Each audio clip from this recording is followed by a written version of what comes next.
Zuya, Mama Zuya, Balele. Mama. Hey! Jesus! Nous sommes plus que vainqueurs. On le reçoit. Nous sommes plus que vainqueurs. On le reçoit. Alors ce matin, je suis ici pour dire un grand merci à Dieu. Le Le Dieu de prodiges qui est dans cette maison. Le Dieu de possibilités qui est dans cette maison. Dieu qui ne cesse de faire de grandes œuvres dans nos vies. Et j'aimerais rendre honneur au Père de cette maison. Plus longtemps, on passait par des moments vraiment difficiles dans notre maison. Très très difficiles. Et dernièrement, le dimanche passé, papa avait fait sortir sa voiture. Au moment qu'on voulait partir, la voiture a refusé de démarrer. Je me suis dit, quelle honte. Dieu, fais quelque chose. Le vendredi passé, c'était un jour férié. J'étais à la maison, mon téléphone sonne. Dis, tu es où? Je dis, je suis à la maison. Ok, je vais t'envoyer l'argent, tu vas accompagner ton frère. Ils m'ont accompagné, ils m'ont envoyé l'argent. Ils m'ont accompagné. Ils m'ont fait une voiture. Est-ce qu'on peut se lever pour ovationner Dieu? Si où nous sommes avec un homme de Dieu.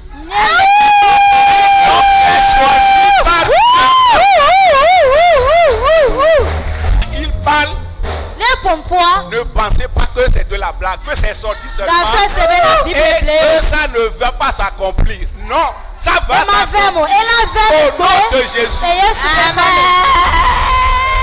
Vous savez, dernièrement que papa est venu chez moi à la maison. Papa est venu. Vous savez ce qu'il a dit? Oh, garage pour amener le lot. Il faut allonger ça. Il y aura La prophétie s'est réalisée. Je suis sur l'onction d'un père. J'ai dit, papa, je reçois. Mais je me suis posé la question. Comment est-ce que ça va venir? Comment est-ce que ça va faire pour se concrétiser? Mais comme c'est la parole d'un homme de Dieu, franchement, c'est ça que ma fille a dit. Nous tous, nous n'avons rien su au préalable. C'est le vendredi que le téléphone est arrivé. Et hier, quand ils sont allés, jusqu'à la soirée,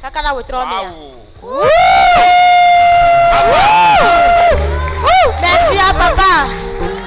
Ce matin, je donne gloire à Dieu, le Dieu de Jérusalem Blessing, le Dieu de mon Père, qui ne cesse de nous bénir, de nous élever, de transformer nos vies. Et je profite également de l'occasion pour honorer mon Père spirituel, le Père, qui nous prouve toujours son amour.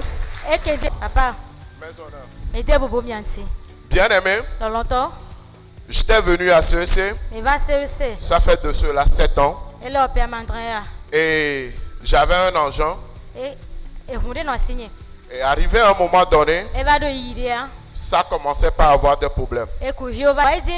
Quand je vois papa, papa me dit, papa me dit que tu n'es pas fatigué de cette voiture. Tu es trop sentimental envers la voiture.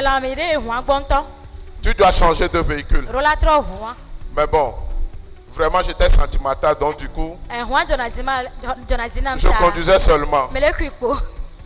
Et en début du mois de mai, après le culte, il y a un frère qui m'a sollicité dehors. J'étais allé. Quand je suis revenu, papa était en train de faire cours ici. Et papa me dit, c'est ta voiture là qui est encore gâtée là-bas, non? Je dois te séparer de cette voiture. Et j'ai commencé par sourire.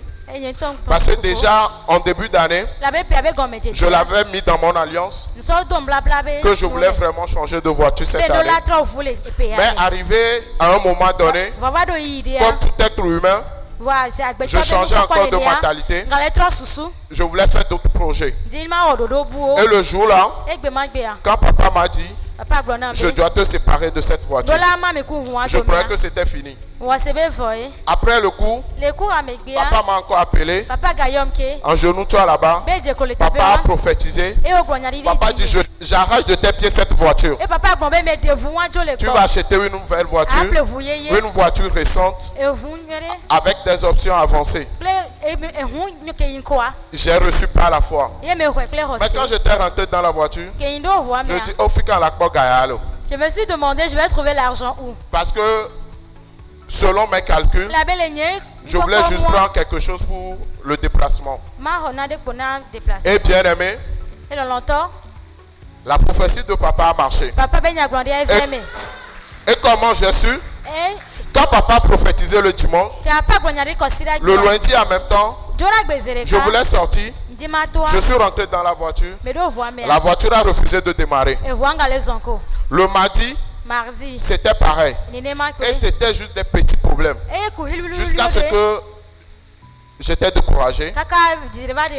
Et ce qui était encore bizarre, en période de l'anniversaire, la voiture n'a pas eu de problème. Durant toute cette semaine, juste après l'anniversaire en même temps, ça refuse de démarrer encore. Et en même temps, j'ai mis avant sur la voiture.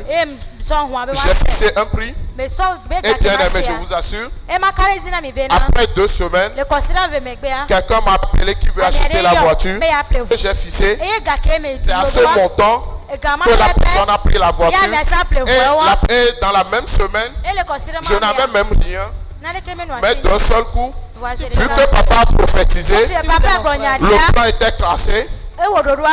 Et j'étais allé au port. Je suis allé voir un Libanais. Je dis, je veux cette voiture. Mon collègue me dit, est-ce que toi tu as l'argent là? Je dis, c'est ce que je veux acheter. C'est cette voiture que je veux prendre. Et tout ce que j'avais remis au Libanais. Ça n'atteignait même pas. Là où encore il y a le miracle, j'ai dit au Libanais, monsieur, dans 3 jours la voiture doit sortir. Mais j'ai besoin que le transitaire commence les travaux. Donne les papiers au transitaire. Et quand il a remis les papiers, lui-même il a encore donné 1 million. Donné 1 million au transitaire pour débuter les travaux. Et après ça, tu as tracé le chemin. Et je suis allé solder. Conformément à la parole du Père, ce matin, moi aussi je suis devant vous avec une nouvelle voiture. Je suis propriétaire d'une nouvelle voiture. Et ce qui est étonnant encore, j'ai conduit des véhicules. Mais sur ces véhicules, il y a toujours le nom de mon frère, le nom de mon père. Mais ce matin, je suis ici avec ma propre voiture. On a mis mon nom. Il y a juste sur la carte grise. Merci beaucoup papa. Merci énormément père.